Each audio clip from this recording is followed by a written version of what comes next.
Record. Hey everybody, welcome to another episode of Women on the Rise. We have my girl Sharidan here with me today, and what's special about her is she's the only person I've actually met in person. I walked up to her at Starbucks last week and was like, you're a total boss, babe, and I would love to chat with you some more about what you do. She was on the phone. I wasn't eavesdropping, but I did hear bits and pieces, and I just loved what I heard and was like, gotta talk to her. So stepped out of my comfort zone a little bit, and here she is. So I'm gonna let her tell her story. Hey. She is a Missouri and Kansas realtor and total babe from what I can see. So Sharidan, take it away and tell us your story. Hi guys. So thank you so much for having me, Jess.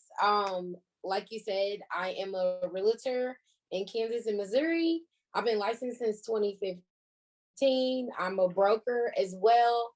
And I'm super excited to be here. So thank you for having me.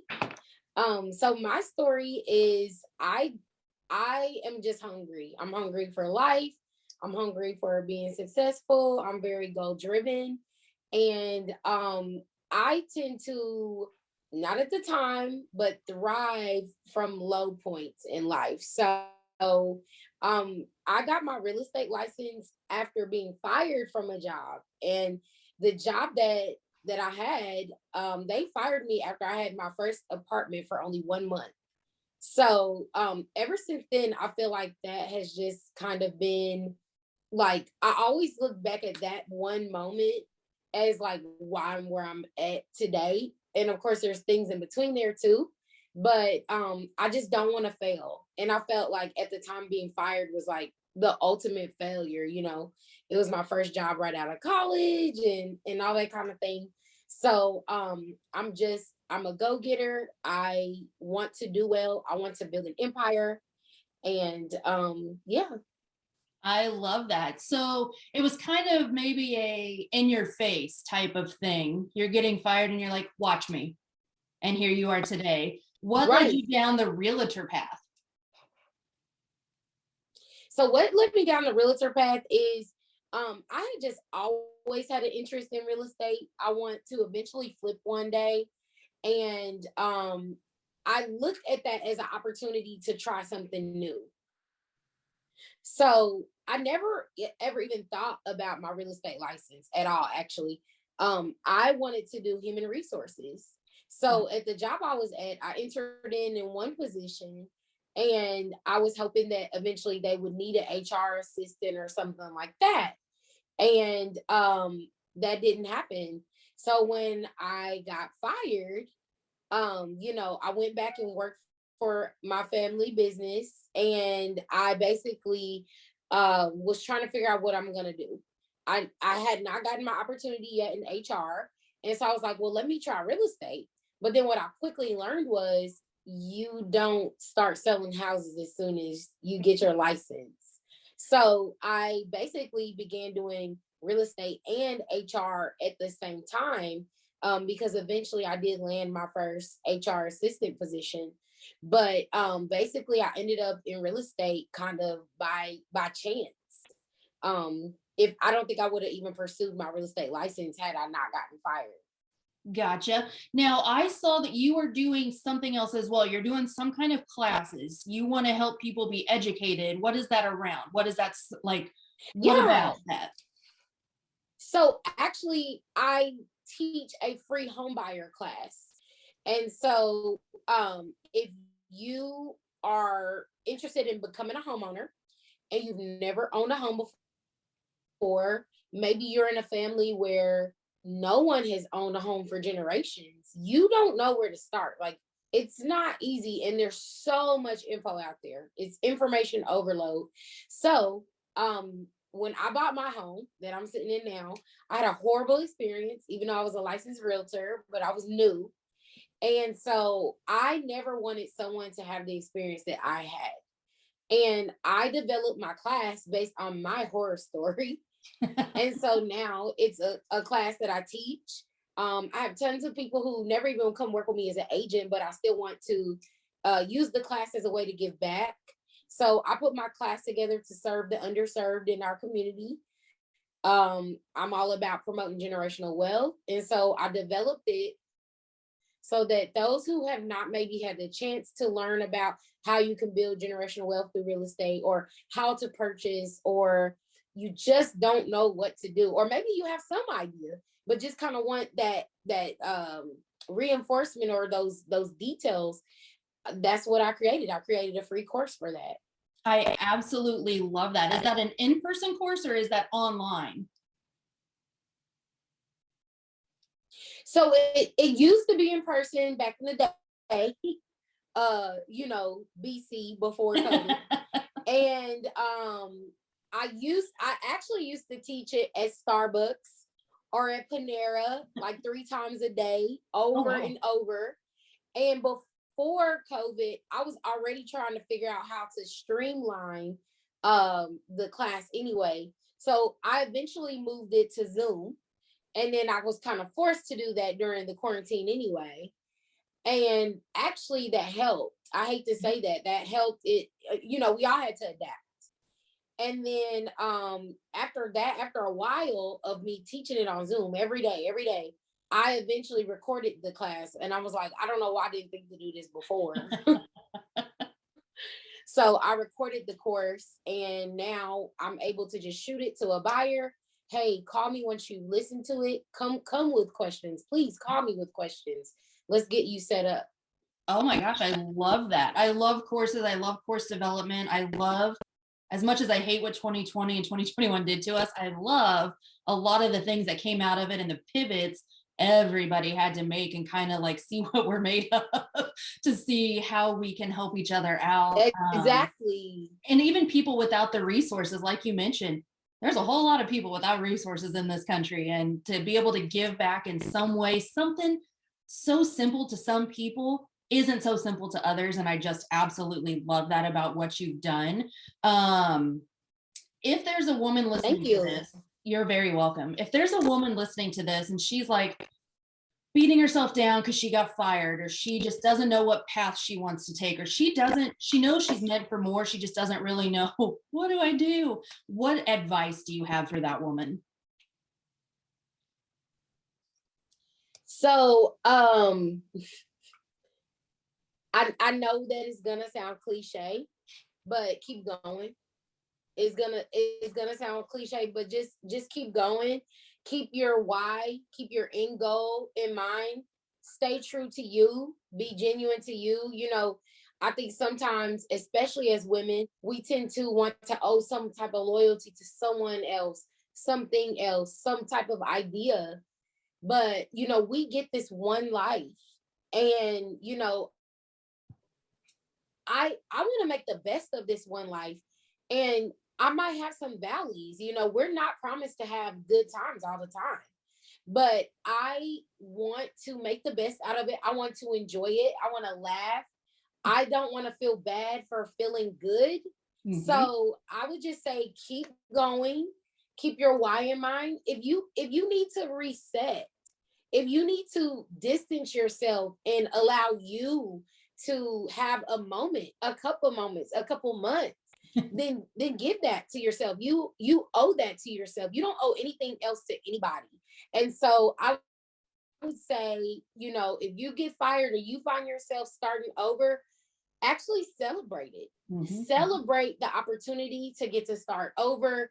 That is a new beginning for you. It may not be pretty at the beginning. It may be slow, but you are going to get back on top. So keep going. Oh my gosh, amen. I feel like you just took us to church on that. I was like, yes. I was like, keep going. Yes.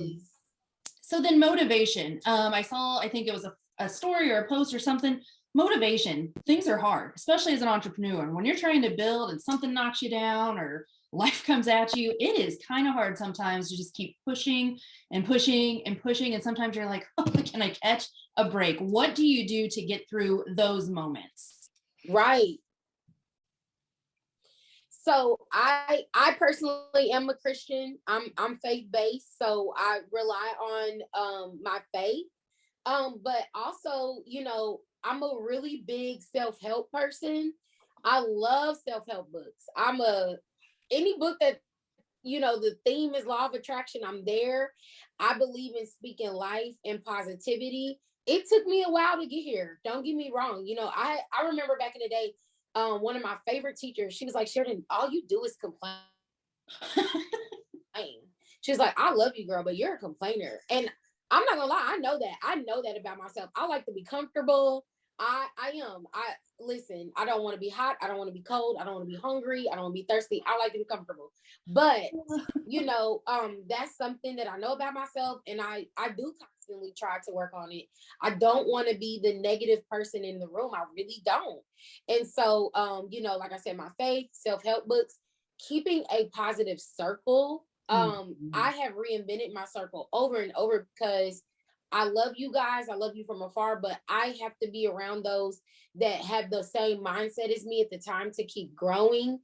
Affirmations, like I said, just really speaking life over myself, over others, abundance. If I don't know you and I hear you say, it could be like I'm passing some people sitting at a table, and if they are, you can just tell they're not having a good day.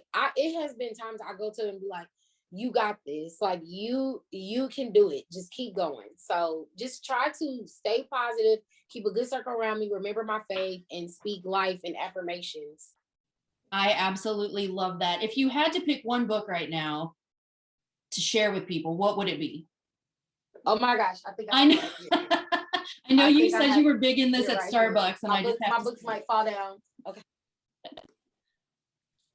Yep. It is You Are a Badass by Jen Sincero. I don't think I'm saying her last name right, but I love this book. This was a gift from a friend. Well, I think I'm supposed to give it back, but I listened to it on Audible anyway, but I probably listened to this book 4 to 5 times in 2021 alone. So it's probably time to start it again.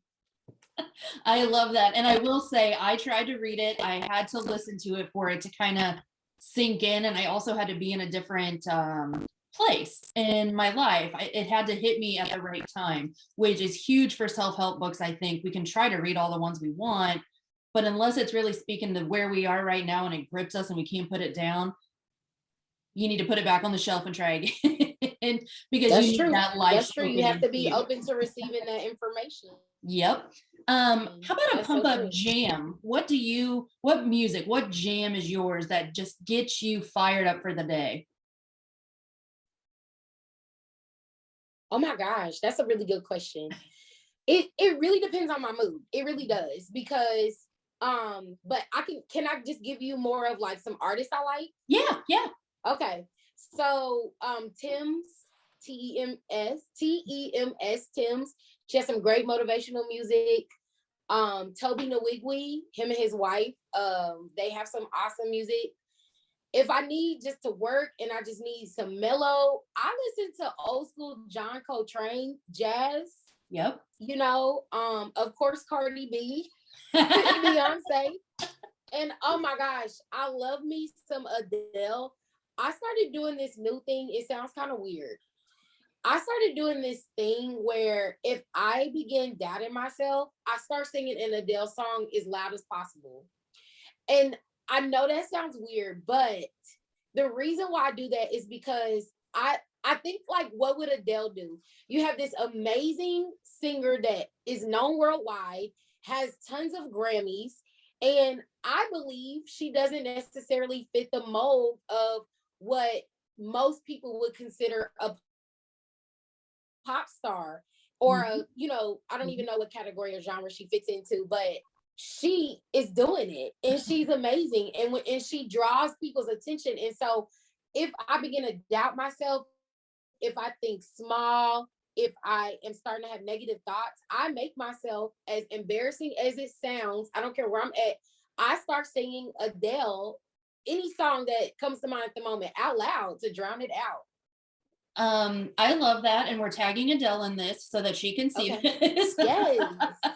I bet she would get an absolute honor out of that. Love her. Love her nails, her makeup, her voice, her energy. Oh my God, love me some Adele. She is stunning for sure. How can people find you, Sharidan? Are you online? Are you on social media? How can we find you? I am so accessible.